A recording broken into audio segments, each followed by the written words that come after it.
Hello everyone and welcome back to OAG's latest webinar. We've had the summer off, so theoretically we're refreshed and raring to go, but we'll see about that as we go through this morning.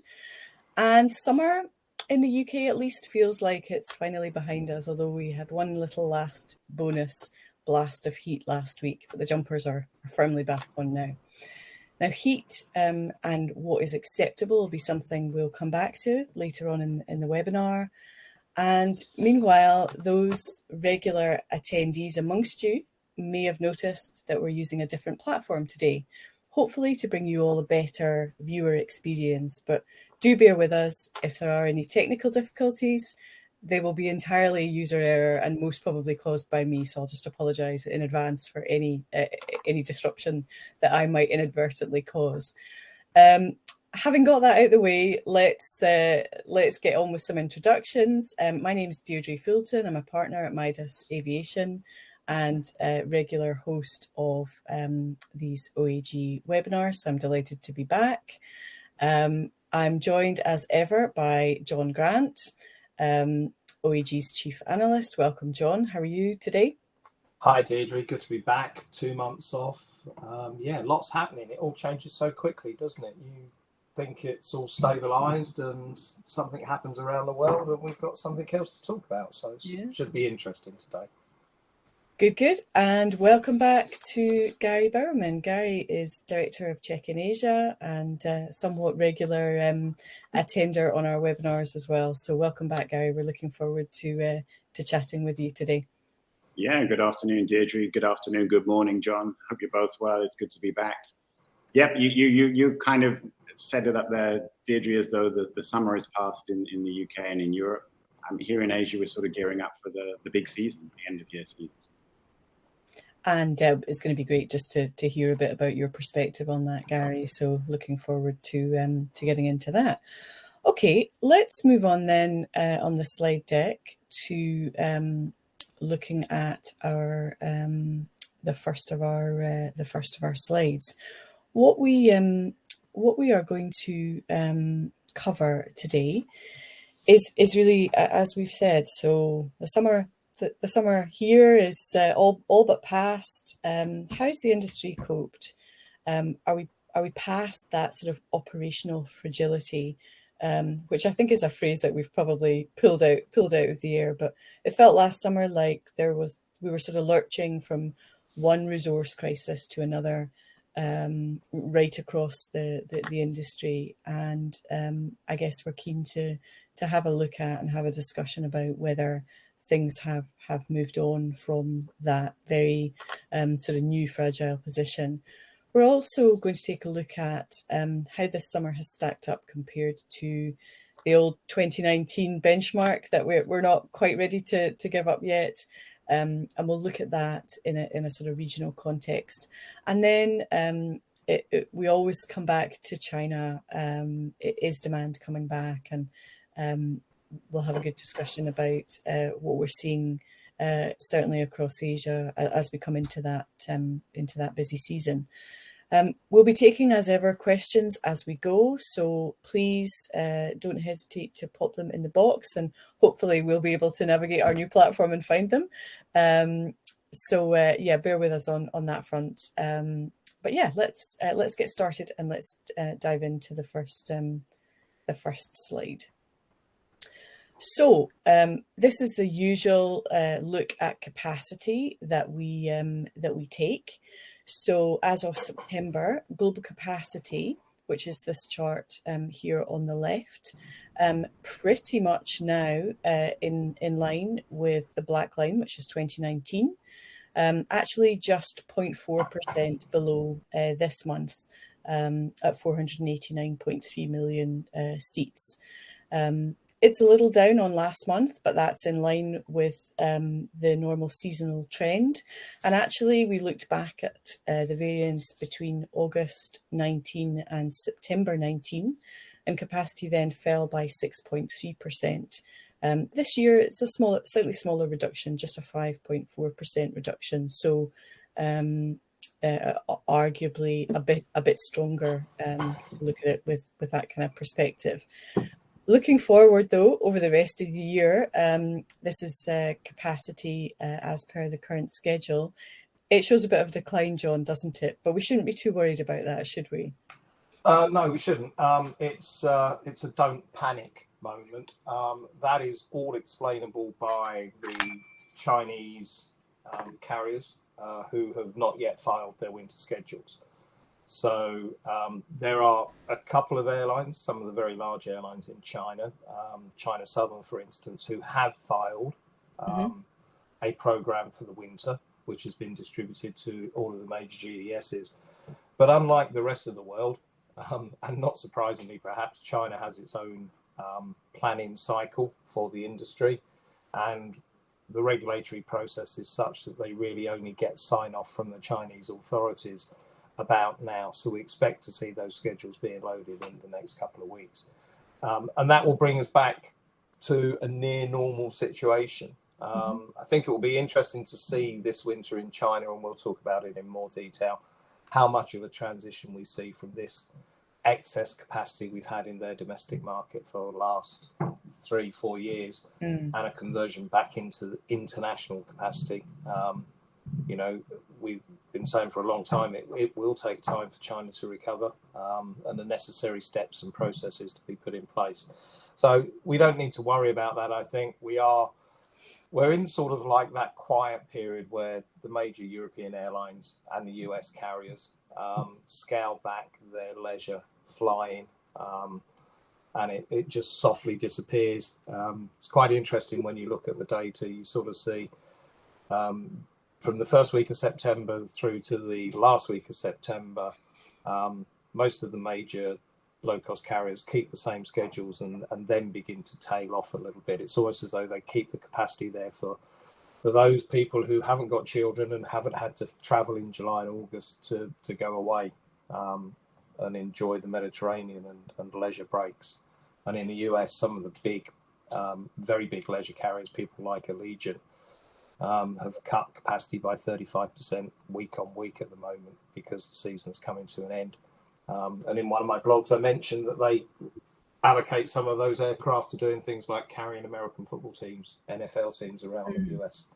So it's it's the quiet wind down, the autumnal rest, I think.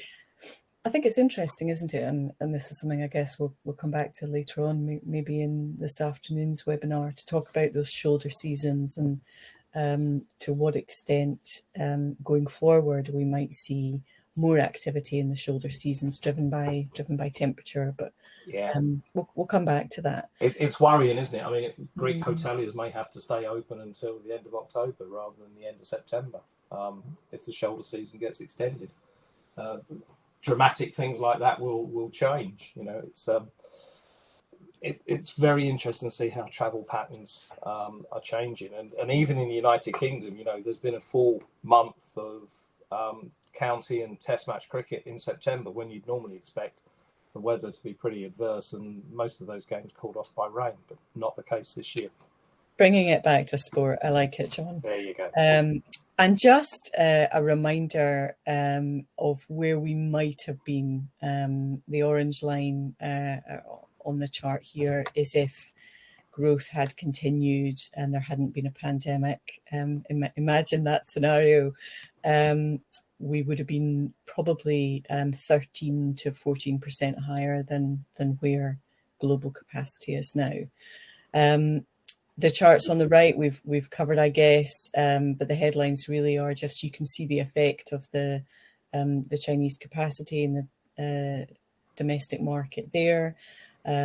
Domestic has been tracking higher, hasn't it, above for most of the peak summer season, and international still the gap there, which is really probably drills down to China outbound ultimately, but it has narrowed over the course of this year, and actually is predicted to get to a much closer position.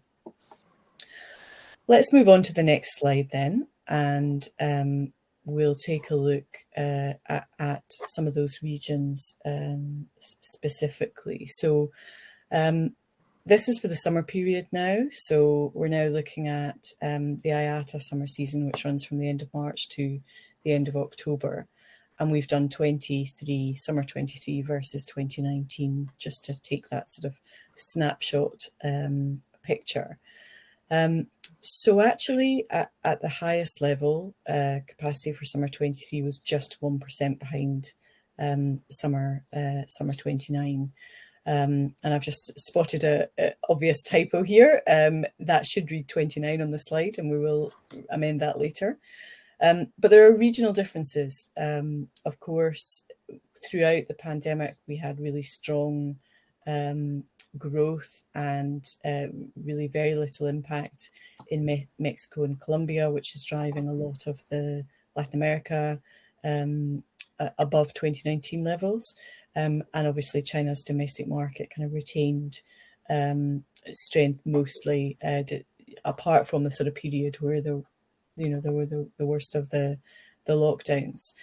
And I think actually looking at the rest of Asia Pacific, I was pleasantly surprised to see now only 10% behind, because it felt for a long time like Asia was lagging.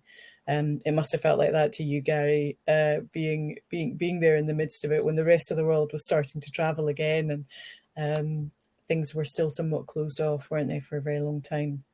Yeah, what a difference a year makes, Deirdre. I mean, we were talking about this, I think, exactly a year ago.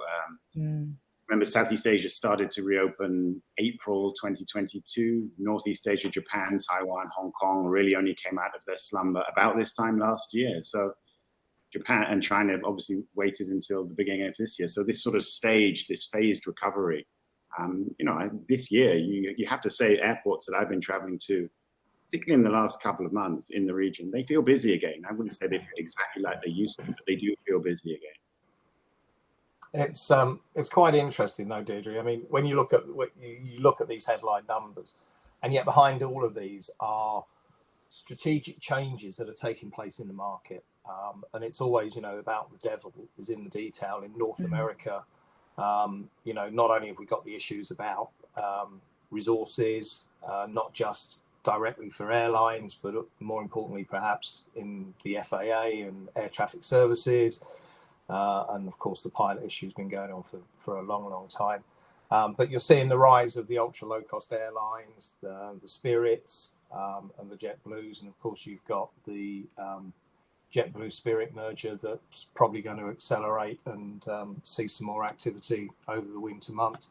In Europe, you've got the never-ending rise of Ryanair, and they've just come out of the gates post-COVID faster than anyone could have expected, I think. And legacy carriers continue to struggle to recapture share. Some of them are changing strategies, focusing on service and product, or pretending to focus on service and product to compete with them. In Asia Pac, we see some really interesting things. Gary's just been in Thailand, I know, and the last 18 months has been characterized by every airline in the world wanting to fly to Phuket and other leisure destinations rather than the capital city, Bangkok, which is staggering. We've got the China situation, which we're going to talk about in more detail. Latin America, the rapid growth of the low cost. And then in Middle East and Africa, you've got the continued positions of Qatar and Emirates, and to a lesser degree Etihad, but you've got a rapidly growing low-cost sector, and particularly, of course, you've got Saudi Arabia and Vision 2030 to think about. So at these headline numbers, we can see where the trends and the patterns are, but there is so many things happening in each of these markets. It's fascinating and really, really busy for journalists and anyone who's covering these markets. It's a fascinating time. And I think there's still a sense, isn't there, that we're not quite out of the woods yet. And I don't mean that in terms of that there's more sort of drama to come. I just mean in that we always said, didn't we, all along, that this was going to be a very long tail recovery. And we're sort of still in that phase, aren't we? I think there are obviously markets where the past has been shaken off and change is happening.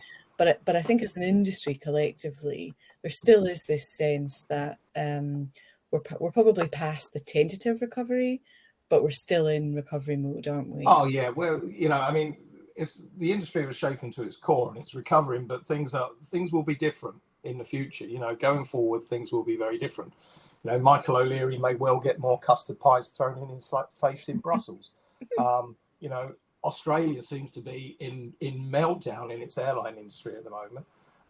Doesn't matter which way you look at it. CEOs leaving with $1 million packages, rightly or wrongly. Cancelled flights that were still on sale, whatever it happens to be. There's lots of things going on there. You've got talk of mergers in North America. In Europe, we've got, all the congestion that exists because of the Russia-Ukraine situation and the flow of traffic and routing around there. The industry has reset, and it's reset in a way that will transform the way we think about things. And we've still not even touched upon things like sustainability and how we're going to manage the sustainability, carbon emissions. Wow. If you're joining the industry now, it's a really fascinating time to be here. Well, you don't know what you've missed in the last 4 years. Plenty for us to talk about then, and keep talking about. Okay, moving on to our next slide then. So how has the industry coped this summer? It sort of struck us that actually looking at, we talked quite a lot through the pandemic about cancellations, and that was a measure for us of what was actually happening out there. So I thought I would pull out cancellations data from 19 last year and this year, and there's a bit of positivity there at the global level, certainly. Although as somebody who's personally had, I think, at least 3 flights cancelled on me this year, it doesn't feel like it's a lot better, but it never does when it's you as an individual. They have been trending lower. So in 2019, average cancellation rate was just above 2%. With obviously a little bit of a peak that's really impacted by weather. In 2022, that was a bit higher, closer to 4%. And for the year to date, it's a bit lower. We've had a bit of a spike in the summer though. And I think some of those things have been driven by some of the events that you sort of ran through there, John. I think if we look specifically at there's one of those technical glitches I talked about. If we look specifically at a regional level, there's a different story sort of emerges, isn't there? Interesting, Gary, if we look at Asia Pacific, which is the orange line, both here and here, we haven't seen a massive reduction for the year to date this year versus last year. But we also haven't seen an increase as the industries, as people have got back to flying in Asia Pacific, which I think is what we saw in other regions last year.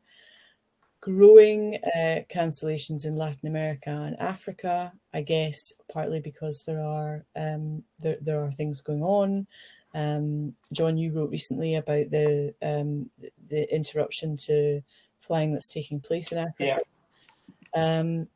And a reduction in the cancellation rate, certainly from last year in North America, which will be good news. And Europe, slightly less of a reduction, but still going in the right direction, as is the Middle East. So I suppose to some extent that this chart bears out some of that year-to-date reduction that we saw in the previous one. But the chart just belies there's always going to be fluidity, isn't there? There is, and we've lost. We've got to remember that, and it's difficult in that absolute moment when your flight is cancelled or you're involved in a cancellation event, that many of these are factors that are now increasingly actually outside of the airline's control. The French sending the wrong piece of paper to NATS, causing a meltdown on a bank holiday Monday in the United Kingdom, outside of the airline's control, that they're going to have to pay, and they've lost literally millions in costs that they've had to reaccommodate passengers in the worst possible week of the year. A shortage of air traffic controllers in the United States. A particularly severe weather front hitting the east coast of the United States in late July, which had meltdown impact on New York. The coup in Niger and others in West Africa that have essentially frustrated travel. These are all events, and you can lay on top of those the ongoing engine issue that is meaning airlines are going to have to cancel flights on a planned basis in the next couple of months and probably throughout 2024. So some of these are structural issues that need to be addressed by regulators and control authorities, as much as they are the airline's responsibility. And does it ultimately damage confidence? Well, it might do, and certainly Eurostar and other high-speed train services in Europe are increasingly alternate forms of transport and more effective in some cases. And the airlines actually know that, and they try to work with the railway companies because, it's all about sustainability. But ultimately, there are very few of us who can fly without the aid of a couple of jet engines. So on that basis, people will see past these factors. Other questions, such as do you really want to go to Spain when it's going to be nearly 40 degrees throughout most of August?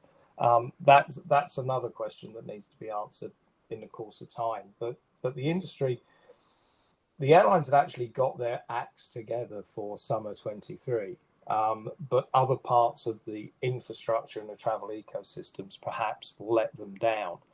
And once they've been let down, recovery, when you're running nearly 100% staff utilization and you've rostered everyone and you've got very little contingency in your planning, makes it difficult. And you can argue, why have you not got that contingency?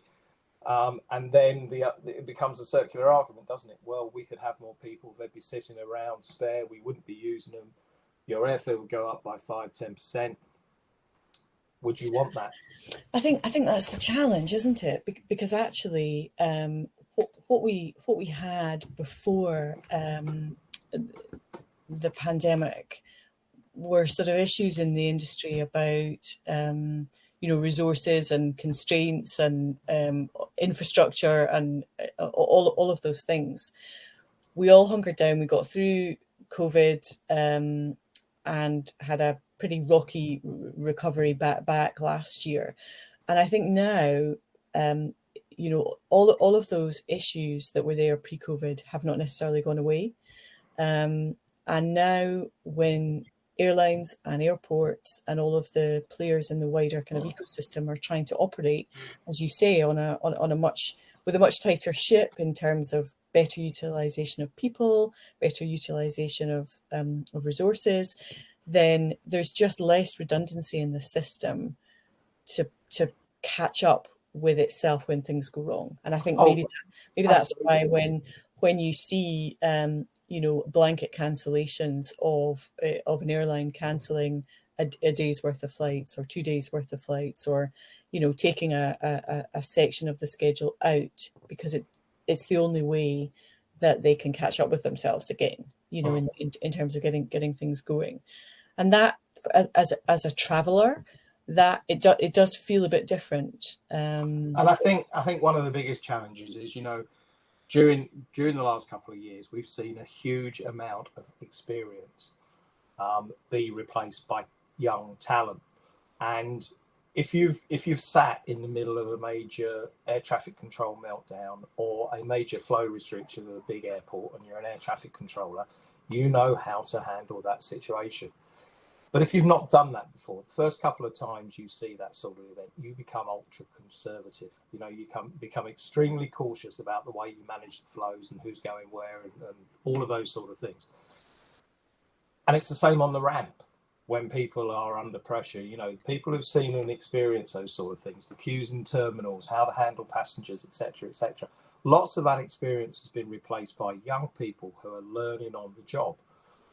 And this industry ultimately comes down to all of those or did come down to, all of those people who'd seen things happen before and knew how to deal with them. It's a good point. It's not there.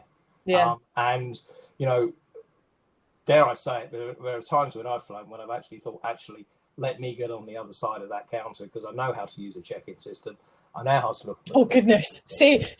Save us from that, John. So, but it's that sort of thing that we've lost that we need to get back quickly. And that frustrates the passenger, and you feel desperately sorry for the check-in agents and other people who just really have got to learn their trade.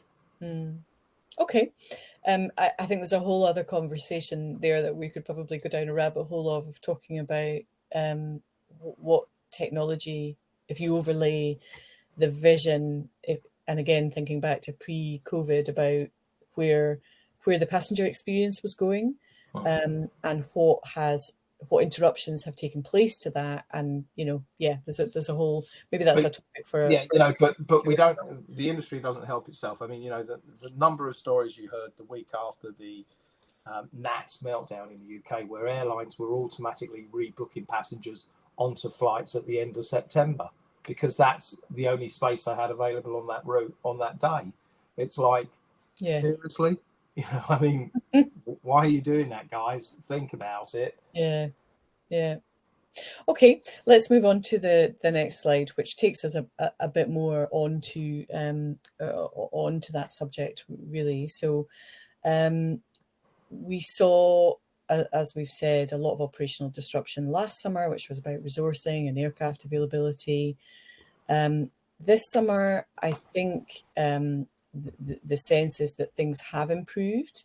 Airlines and airports and support staff, with the exception of some events that have happened, like air traffic control meltdowns and other things, that the industry has been better able to cope with these issues. But there have been a lot more challenges thrown our way. This was a tweet.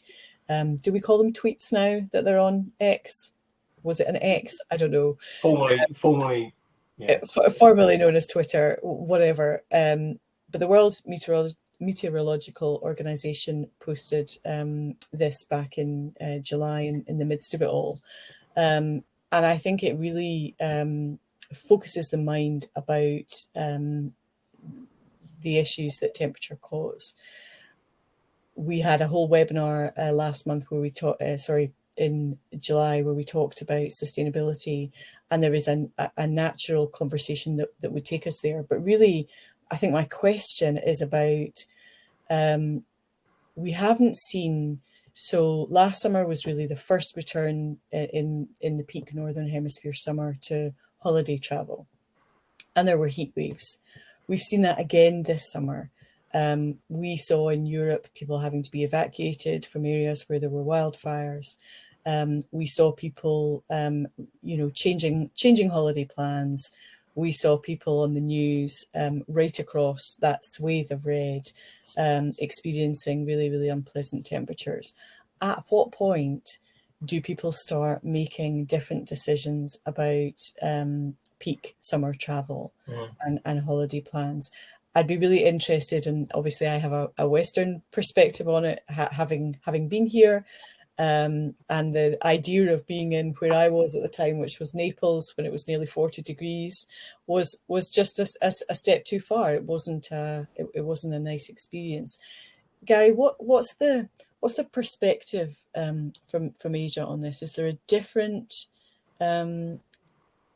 sort of approach to weather conditions, or are you seeing similar concerns emerge from people about, do we want to go to somewhere else where it's cooler, or is this something that we want to experience? It's a really good question. And I think particularly you look at some of the weather impacts that we've had here in the last couple of months, and they tend to be flash events. So we've had a really strong typhoon season. If anybody saw the pictures in Hong Kong last week or the week before, just incredible amounts of rain that they, just I think they had the same amount of rain in one day that the UK gets all year, which is just unheard of. And the impact of that goes beyond the airport, it goes beyond the city, it goes into the rivers, you get structural issues around the territory. We've had a lot of that in Northeast Asia, Japan, Taiwan, Korea this year. But those events don't tend to impact over a long term in terms of aviation because they are quite short term events. In terms of the heat issue, well, that's, it's hot here. So we don't really have extensive heat impacts any more than we would have had otherwise. It's hot in Japan every summer. It's hot in China every summer. It is probably a bit hotter for longer. But the impact will be Asians traveling into Europe, as you said. If you're in Rome or in Naples or in France or in Paris, and you've just got extended heat where you don't have very much air conditioning, Asians are used to that. It does have an impact on people's willingness to travel during those seasons. And the more that happens, I think going forward there will be changing patterns of travel. John said the devil is in the detail for travel at the moment. And we are in this real transition period from just the huge disruption that we've gone through, devastation for the industry, into where we're going in the future. And the sustainability issue, however you look at it, and climate warming is certainly a part of And that. it's interesting when I was talking to someone in the Caribbean, and there used to be a distinct line in the Caribbean about what islands were in the hurricane belt and those that were not. And part of the theory is it's about sea temperature and it creates the right environment for these hurricanes to occur. Well, as the seas are getting marginally warmer, Caribbean islands that used to quietly make the point that they were not in the hurricane seasons and they avoided hurricanes are suddenly right in the middle of the hurricane seasons. And, their tourism products and the way they message and the whole impact about, well, if we're going to see more of these events like we're seeing and Gary's mentioned in Asia, does that mean that we're going to actually spread traffic and demand is going to move to other times of the year when you can avoid those, or typically those events don't occur? It was interesting during the summer break that the CEO of TUI came out when all of the hot weather was taking place. We had the fires and incidents in the Mediterranean Sunbelt. Was saying, ultimately we might start to need to look at the Baltic states as holiday destinations. There are amazing beaches in the Baltics. I mean, you wouldn't put your big toe in the water for 11 and a half months of the year, but the weather is amazing. Actually, they're very long days. They're great for family holidays, and the prices are a lot more competitive than in Southern Europe. And are we at that sort of point where people say, actually, maybe I will go to one of the Baltic states rather than go to somewhere in the Med because the weather's a bit more in keeping with what I want? I think it opens up a whole debate, though, doesn't it? About because similarly, the northwest coast of Scotland has the most beautiful beaches I think I've ever seen. You keep telling me this, but they're empty, and that's part of the appeal. They're empty. There's why are they empty? Well, because the water's freezing. Yeah. But there's a whole wider question then about capacity in terms of these destinations, which if you, and when I found myself in Naples thinking, where can I go where it's cooler, there was a line right across Europe where I was thinking, okay, well, let's look at all of these potential destinations. I think people will be having those kinds of conversations, but there then becomes a question for destinations about infrastructure. Do they want mass tourism? Does it look different? And I think actually, I think it was just last week, I saw a story about, is there then a knock-on shift in looking at the holiday pattern that we currently have in certainly in Europe and the UK, of school holidays and when they are, and is that going to have to shift? All of that is, none of that's going to change overnight. Increasingly, tourist day taxis.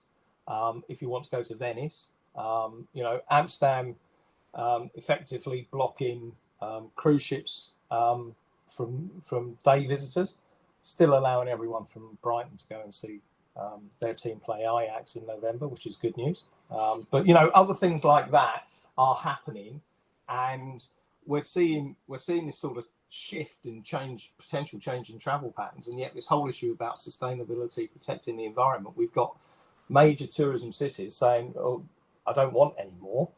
where are we actually going to end up with these flows going? Or do we all go home, buy a virtual headset, reality headset from Amazon, sit in our lounges and pretend we're on a beach in Bali? Never. So on that point, John, I mean, we're talking about the peak season, summer, end of the year season here. But as those periods of travel shift and move maybe into winter or into fall, I mean, those periods of weather patterns are going to change as well. We've seen that already. There's a lot less snow in the Alps than there used to be. Same in some of the destinations here in Asia as well. So it's not just summer that's going to be impacted. The whole calendar is going to be impacted. Yeah. How is that going to completely recalibrate when people travel? And how does that affect things, that we take for granted and we probably don't even think about?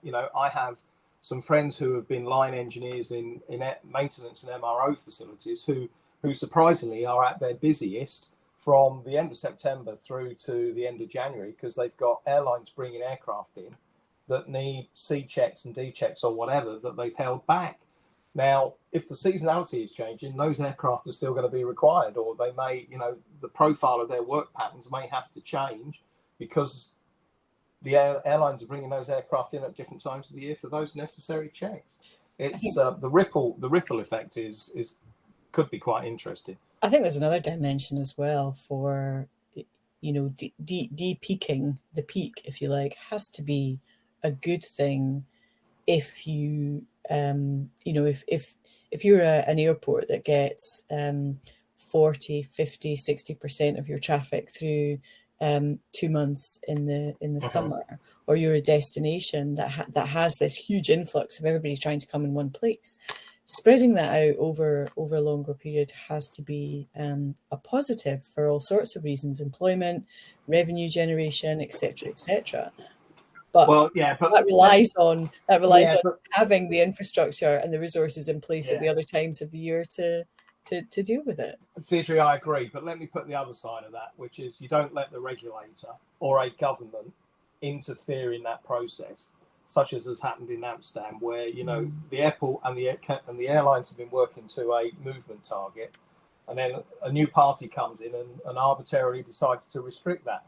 You have the whole Dutch economy and jobs and everything that is based around that per annum total of movements. And suddenly people are saying, you can't do that anymore. Okay, give them unemployment benefit then. That's not going to work. No, it's not. It's not. You mentioned crunch periods. You mentioned the school summer holidays. Here in Asia, there's another overlay because public holiday travel is so important to this region because a lot of people don't actually get that much paid leave. So they tend to travel during the official public holidays. And you're going to change those around. That's a big issue. Yeah, absolutely. So the ramifications are significant, aren't they? Okay, let's move on. Coming nicely, segueing us back to Asia, Gary.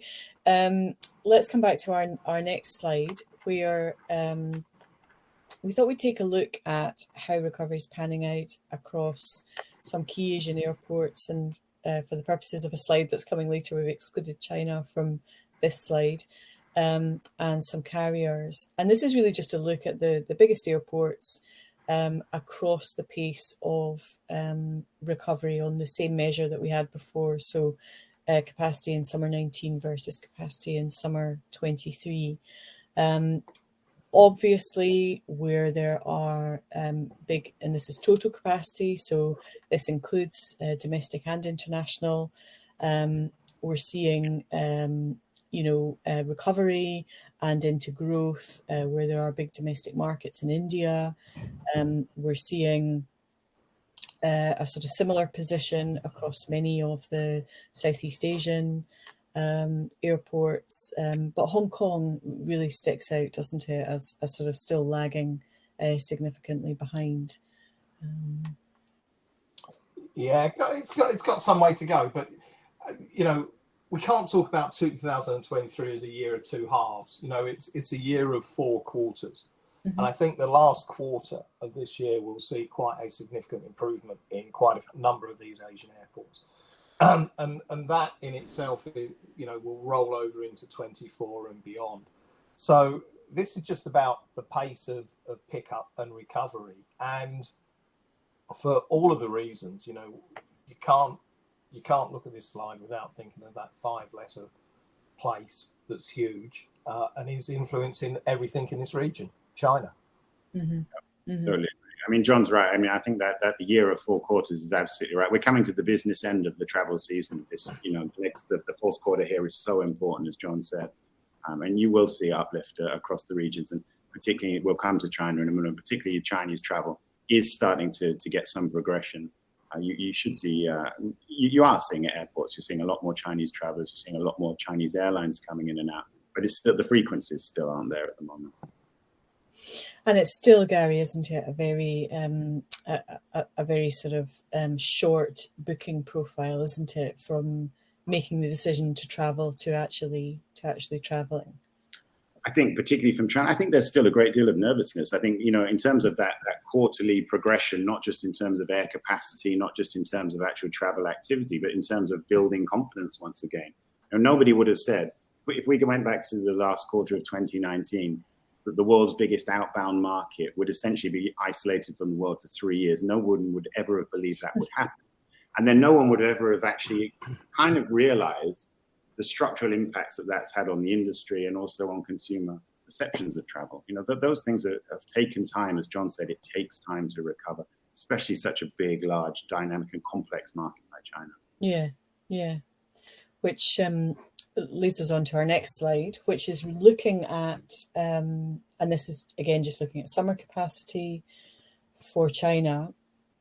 We took a look at the biggest 10 cities in China to try and understand, you know, is there commonality to the international domestic split, and how does that picture look? And essentially, so you can see here in the slightly darker shading, this is the 2019 figure, and in the lighter shading, the 23 figure. So there still is this underlying lagging of international capacity, isn't there? Which we know about and has been really driven by just a cautious return to allowing group travel. We did see, obviously, in August an announcement of an unbundling of a whole raft more of countries. And so I think if we came and looked at this again in the last quarter of the year, or maybe in the first quarter of next year, this would look quite different. But yeah, there's some interesting interesting patterns, I think, emerging. Deirdre, you know, the Chinese airlines have to fly internationally to have any chance of being profitable. You know, they need US dollars at the most basic level. They need those dollars. But more importantly, the yields are higher, and we've got some data on airfares later on that will show us exactly what the point there is. But the worry for me is, you know, not just in China, but across Asia, how much of the flying at the moment is profitable or will be profitable over the course of a 12-month period. You know, the big airlines, the Singapore Airlines, the Cathays and Qantas, who are now one of the most profitable airlines in the world, I have no fears about whatsoever. You know, they will continue to be profitable, and they'll be very, very successful. But it's those mid-tiers and some of those emergent airlines in Asia that you fear will, you know, profitability is going to be a long, long way from their aspirations. I look occasionally at 6 o'clock in the morning over my house. Bamboo Airlines are arriving at Gatwick, you know, from Ho Chi Minh City. How many people did that carry? You know, probably no more than 100, 150 for a 12-hour flight. You just sometimes think we're not. Some of the flying that's taking place at the moment just doesn't make sense, and that's got to stop as we go through this. But for China, those international airlines, or those that did fly internationally, are going to come back. And as Gary says, you know, places like Hong Kong are going to benefit really, really quickly. Yeah, I think. Sorry, Deirdre, carry on. No, carry on, Gary, please. I think on that point, looking back over the 8-9 months that we've had of this year, And it really has been a year of learnings about the China market, and particularly about the government impact on the China market. And John said earlier, the Chinese airlines, the capacity is way up, it's 108% than it was domestically than previously. But you look at the government structure and the government reopening, it's phased this reopening right across the year. So it didn't actually give the airlines much choice. In February, there were 20 countries for group tours around the world. In March, another 40. But the real full reopening didn't happen until August, 138 countries. And that is really for two reasons. One, I think it's to keep spending and travel within the country. And two is to build this momentum towards the end of the year, because Chinese New Year, Mid-Autumn Festival is coming up. The end of the year is a big period of travel from China. And, you couldn't really have stage directed this any more efficiently, I think. The whole region is a buzz now. There is a mad scramble for Chinese travelers over the final quarter of this year. And it's just brought to a crescendo, this market return. Whereas if all of that happened at the beginning of the year, I think we would have all been saying, well, China opened too soon. The capacity came back too soon. It didn't work. The phasing across the year is really working in the favor of keeping it in the headline. I think there's an interesting, sorry, John, I think there's an interesting question, though, Gary, about to what extent are there other factors at play as well in terms of that demand coming back. So we know that the Chinese economy is slowing down, has been slowing down, and everybody's got slightly less money in their pockets in the same way that those of us over here have had that pain. And to what extent also is there a factor of people realizing that, we sort of heard a lot about everybody was shut in for 3 years, not able to travel. China is a vast, vast country. And in the same way that, people in the UK and the US decided to staycation and explore parts of their own country that they hadn't seen before, I wonder to what extent there's a part of the market now that has seen a different type of travel and actually is quite enjoying it, and might not have the same impetus, particularly if there are still concerns about safety or security or ease of travel, essentially, to other destinations. I think it's a great question. And I think, honestly, I don't think there's an answer yet. I think it's still too soon. I think if you take, 30 economists in China and their view about the economic situation right now, they'll all tell you something slightly different. Yeah. I would say one thing that we've probably seen worldwide over the past 2 years is we've seen economic difficulties around the world. It has been a slow economic recovery out of COVID.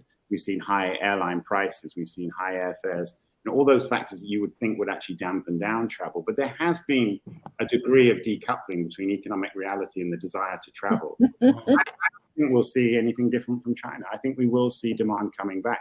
It's just trying to work out and calibrate how that's going to come back, where and when. Yeah. And that we saw that in Europe and North America, didn't we, John? That actually people still prioritize travel despite spending fortunes on energy costs and food bills and everything else. The fascinating bit, though, is very quietly, as a result of the pandemic, we're seeing lots of regulatory resets that are just silently by stealth taking place that are impacting the industry.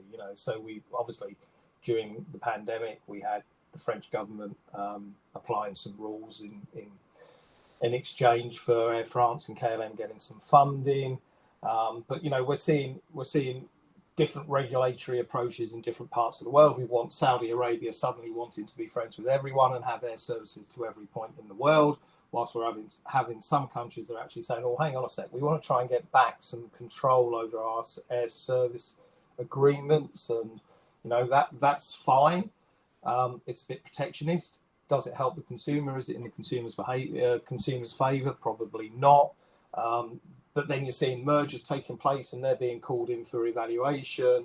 We've got the lingering issue, Air Europa, IAG relationship, TAP just about to come on the market if anyone wants to buy a carrier that, has always struggled but has been successful in the last couple of years. And you've got JetBlue and Spirit and all of these sort of things. We're seeing lots of aviation regulatory resets that we've got to work our way around as well. So, And that's great for, quite frankly, that's great for OAG, because everyone needs data to do those pieces of analysis. So if you need to buy it, let us know.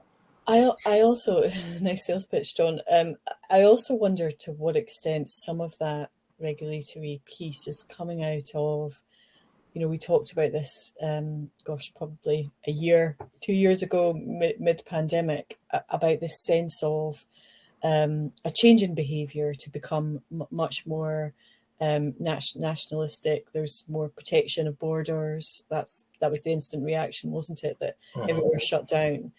And I think we've seen, haven't we, reactions that have sort of perhaps been triggered by that approach in terms of restricting visas for travel. And I'm not just talking about China. We have seen almost a backward step in terms of some of the reciprocity that we had in the industry for travel. And I think that the kind of consequences of that are just going to continue, aren't they, for a little bit of time to come. I hesitate to mention ASEAN, Gary, because I know you've spent a lot of time talking about it. But is there a shift? Because there's been a meeting recently, hasn't there, again on the ASEAN picture. Is your sense that there's more of a meeting of minds, or there's more division potentially emerging?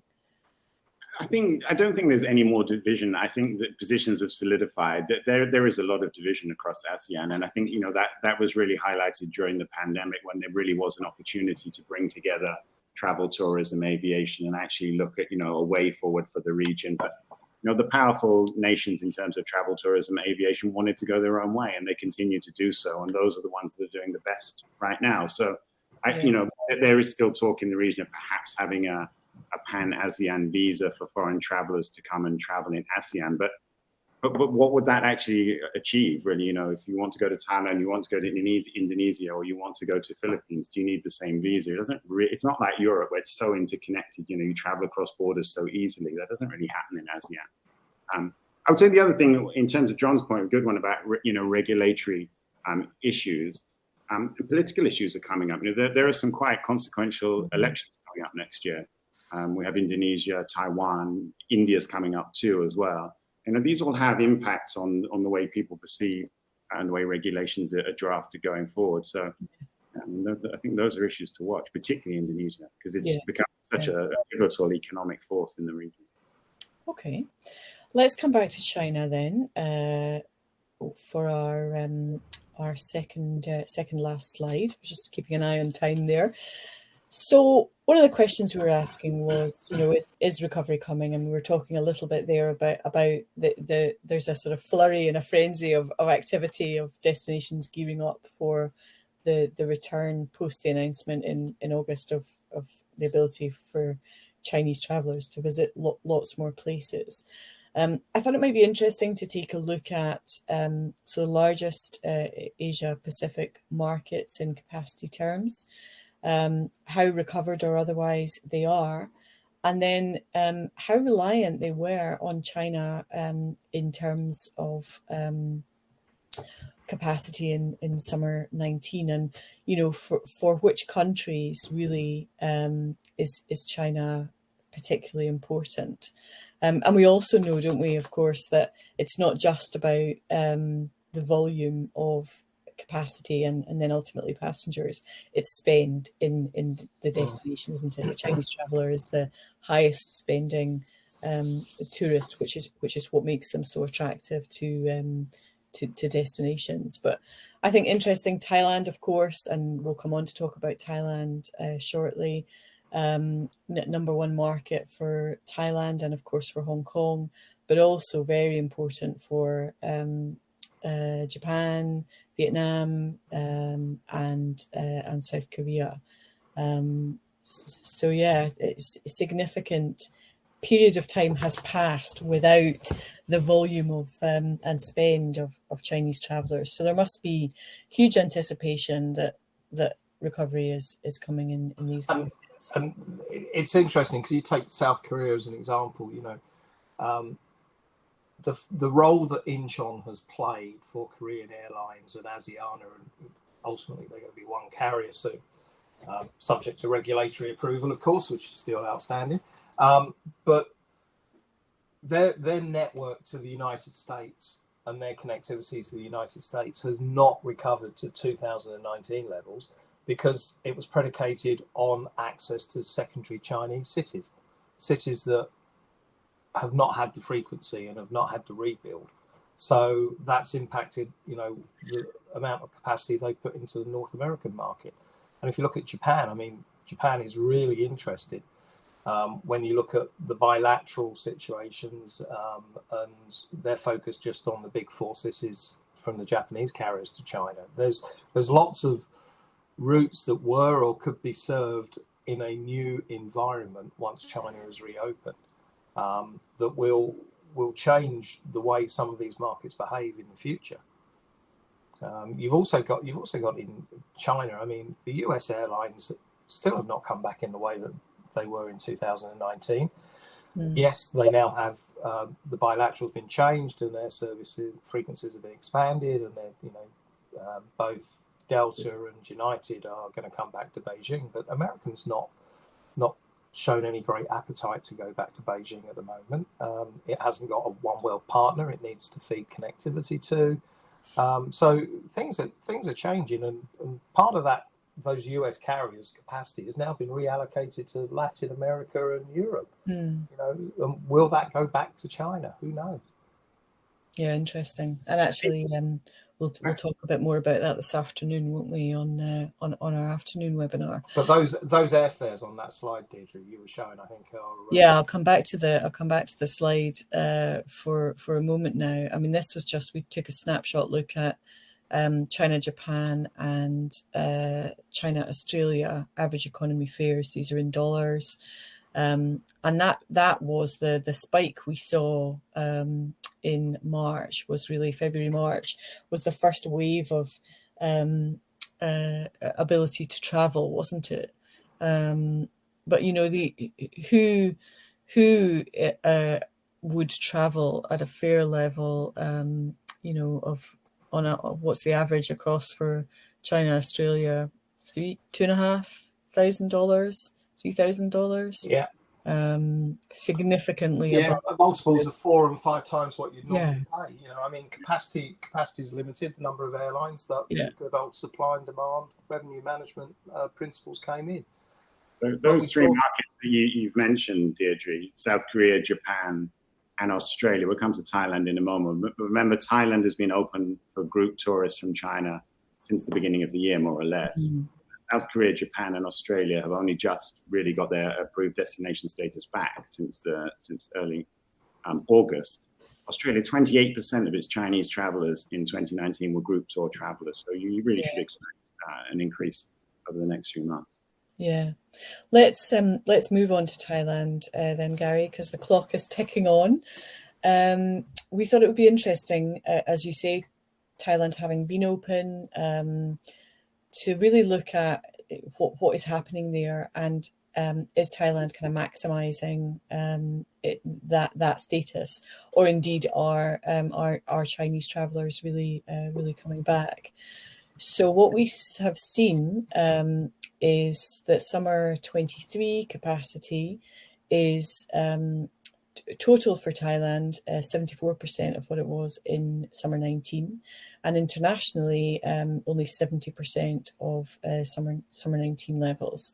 And when we look across the international picture, the number of destinations that are served across all of the Thai airports in 2019 that had international services, it's quite a gloomy picture. There's a real drop in or a real lack of recovery evident there. And then on the right, this is just this summer capacity versus summer 19, and then the variance. And clearly, the sort of disproportionate effect for very small or much smaller airports, with the lack of international destinations having come back. What is happening? This was China's sort of most favorite outbound holiday destination, wasn't it, pre-COVID? Right. So you can look at it in two ways. You can look at it as glass half empty or glass half full. It depends which way you look at it. From Thailand's perspective, they're really quite gloomy about the recovery at the moment. The government, the new prime minister has been saying this week that the economy is like a sick person. You know, it really needs kickstarting, and we want tourism to be a part of that. One of the issues for Chinese group tour travelers is visa. They have to apply for a visa. There's no visa waiver for Chinese travelers that there used to be before, and Thailand has now said that it will reintroduce that for the coming end of year holiday season, starting with the Mid-Autumn Festival and the Chinese New Year travel season. But my feeling is, I mean, I was in Bangkok this week. I was at Don Muang and not at Suvarnabhumi. So you've got most of the smaller carriers there, you know, Junyao, Sichuan, those kinds of carriers, Spring Airlines, Thai Lion Air has a lot of flights to China. But as John said earlier, you know, a lot of the devil is in the details. We looked at the China outbound from the airports, and we looked at the main airports. But if you look at the flight board in Don Muang, you know, you've got cities like Wuhan, Changzhou, Zhengzhou, Jinan, Ningbo, you know, secondary cities that are flying into Thailand. And, you know, the flights are busy. The flights were full. All the gates were full. I'm not sure about the frequencies of those flights if they compare to what they were like before, but the flights are coming back. Chinese tourists are around. You know, you walk through the malls, shopping malls in Bangkok, and those lines are there again outside the luxury boutique houses that, you know, disappeared for 3 years. So Chinese are coming back. It's just the volume isn't there. In 2019, 11 million Chinese travelers went to Thailand. This year, I mean, the target is 5 million, but at the moment, I think it's only around 2.2. I think it just goes back to John's point, taking time to recover. But 2024, I think Thailand will start accelerating in its recovery from China.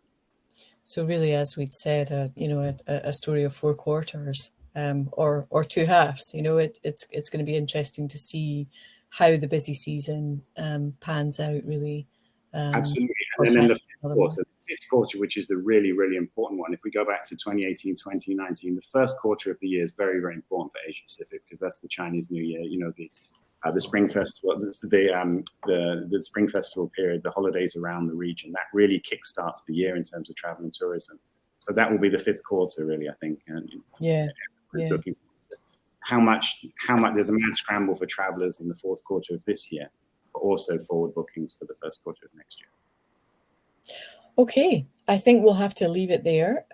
We're out of time, unfortunately, for this morning, certainly. If you want to hear any more insights, we'll be running another webinar later this afternoon. And everybody who signed up today and has joined us will, of course, get a copy of the recording and a copy of the slide deck. So thank you to both of our panelists for your insights.